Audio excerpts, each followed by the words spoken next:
성부와 성자와 성령의 이름으로 말씀드립니다. 네. 우리가 예수님을 떠올리면 그리스도라고 하는 것은 바로 이렇게 따로 설명하지 않아도 될 만큼 또 하나의 고유명사처럼 쓰이죠. 예수 그리스도라고 하는 말이 고유명사처럼 쓰이고 있는데요. 베드로가 이 예수님은 그리스도이십니다라고 한 고백, 이건 되게 굉장히 예수님께 큰 칭찬도 받았지만 어떤 베드로의 믿음의 고백으로 많은 사람들이 이것을 기억하고 또 따르려고 하는 그런 말이 되어 있습니다. 이렇게 말씀 묵상하면서 그런데 왜 예수님은 그리스도라고 하는 그것이 저에게 이렇게 별로 큰 감동이라든지 큰 어떤 신앙의 어떤 결단으로 여기지 못하고 그냥 당연한 사실로만 받아들여질까, 이런 생각을 하게 됐습니다. 첫 번째 이유는 아마 그것이 내가 어떤 내 안에서 나왔던 고백이 아니라 그냥 외부에서 주어진 고백이기 때문에 그러지 않았을까. 예수님은 그리스도이시다, 예수님 우리의 구원자이시다, 뭘 고백하는 다른 그 많은 것들도 사실 정말 내가 고백한 나의 고백이라기보다는 교회에서 배워지게 되고 또 그냥 이렇게 외부에서 이런 것이다 라고 하는 것을 내가 인정하는 그런 정도의 수준에 머물러 있기 때문에 예수님은 그리스도이시다 라고 하는 이 고백이 그냥 하나의 사실, 하나의 명제로만 다가오는 것이 아닐까, 그런 생각을 해보게 되었습니다. 그래서 성경을 자세히 보니까 예수님께서 내가 누구이다 이렇게 말씀해 주시는 것이 아니라 제자들에게 질문하시는 것을 통해서 자신을 드러내시는 것을 보게 됐습니다. 여러 가지 상황을 볼 수 있지만 예수님을 선생님이라고 부르는 또 제자들이 예수님과 대화하는 이 과정인데요, 우리가 배웠던 학교의 교실과 너무 다른 모습인 것 같아요. 늘 선생님은 학생들에게 뭔가 사실을 알려주고 뭔가 지식을 알려주면 수동적으로 그것을 받아들이는 우리의 모습, 우리의 익숙한 그 모습이 아니라 스승과 제자가 서로 대화를 하는, 정해져 있는 답을 찾아가는 과정이 아니라 서로의 대화 가운데 무엇을 발견해내는 이런 과정. 우리 기독교 신앙에서 회복해야 될 것이 바로 이런 상호 역동성이 아닐까.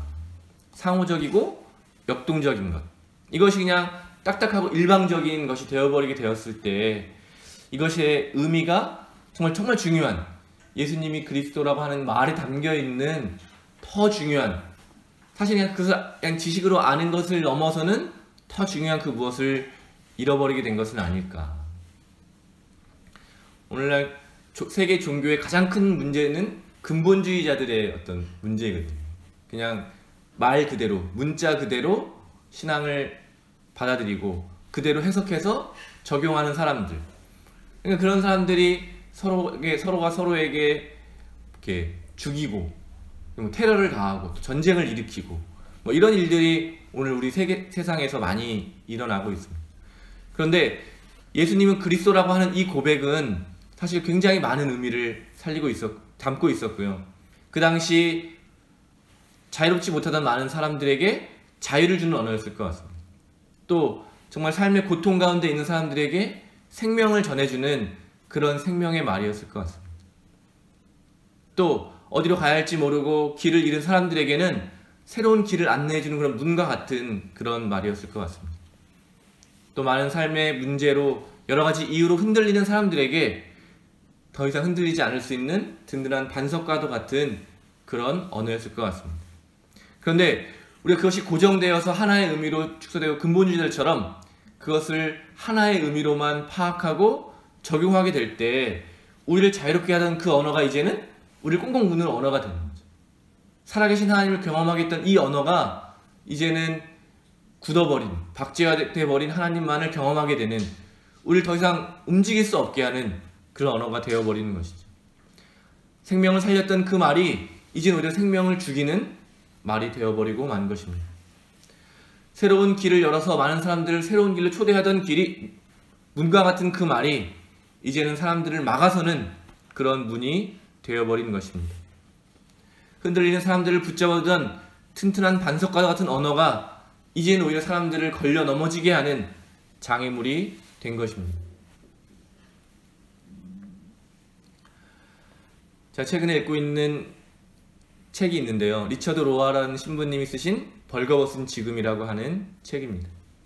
거기서도 하나님에 대한 이름의 이야기가 나와요. 그래서 우리가 흔히 야훼라고 부르고 뭐 여호와로 부르기도 하는 이 야훼는 그 히브리어의 그 모음 없는 자음 4개거든요. 이 자음은 사실 발음할 수 없는 그런 것이라고 합니다. 그래서 굳이 발음하자면 야훼이지만 사실은 부르기 위한 호칭이 아니었던 것이죠. 근데 많은 신학자들이 주장하기를 이 야훼라고 하는 것은 입이나 입술과 혀를 통해서 발음하는 것이 아니라 코로 이렇게 숨 쉬어지는 그 소리를 말하는 것이다. 이것이 하나님의 이름이라고 한다면 우리가 태어나서 가장 먼저 하는 것이 하나님의 이름을 부르는 것이고, 세상을 떠나는 마지막 그 순간에도 하나님의 이름을 부르는 것이다. 그것은 꼭 그리스도일 필요가 없는 것이죠. 이 베드로가 한 고백처럼 예수님은 그리스도이십니다 라고 하는 그런 어떤 규정을 넘어서는 그런 존재적 차원의 하나님이 계시다고 하는 것이죠.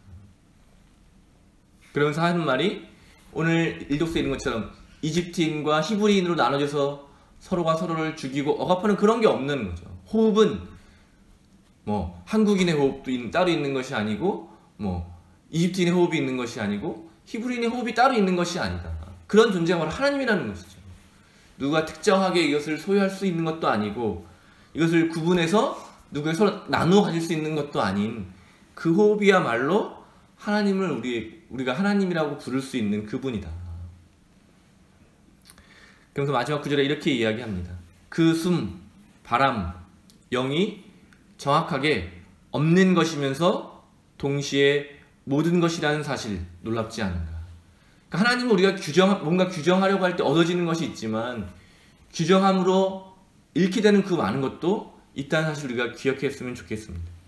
예수님은 그리스도이십니다 라고 한 이 고백이 베드로에게는 참으로 놀라운 고백이었겠죠. 자기가 처해 있는 삶의 문제들을 뛰어넘을 수 있는, 극복할 수 있는, 더 이상 흔들리지 않을 수 있는 그런 고백이었을 것 같습니다. 그러나 그 반석은 언젠간 지나쳐 가야 할 고백인 것이죠. 그 고백을 붙들고 그 고백에만 머물러 있게 될 때 우리가 다음 주에 또 보게 되겠지만 베드로는 바로 예수님에게 물러가라는 예수님의 꾸짖음을 듣게 됩니다.